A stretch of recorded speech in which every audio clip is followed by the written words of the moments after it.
వేరే వాళ్ళు ఆవలింతలు చేస్తే మనకెందుకు ఆవలింతలు వస్తాయి? సైంటిఫిక్గా దీనికి ఒక రీజన్ లేదు. బట్ సైంటిస్టులు అంటారు ఇది మనకి మంకీస్ నుంచి వచ్చాయి అనేసి. ఎందుకంటే మంకీలో మిర్రర్ న్యూరాన్స్ ఉంటాయి, అందుకే అవి మనల్ని కాపీ చేస్తూ ఉంటాయి. ఇది మీరు కూడా చూసే ఉంటారు మంకీస్ ఎలా కాపీ చేస్తారో. ఇప్పుడు మనం కూడా మంకీస్ నుంచి ఇవాల్యుయేట్ అయ్యాం అండ్ మనలో కూడా మిర్రర్ న్యూరాన్స్ ఉంటాయి.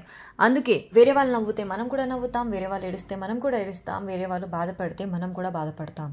ఎందుకంటే మనం కూడా కాపీ చేస్తూ ఉంటాం మంకీస్ లాగా. బట్ ఆవలింతలు ఎందుకు వస్తాయి అనడానికి పర్టికులర్ రీజన్ ఏం లేదు. Subscribe for more interesting videos.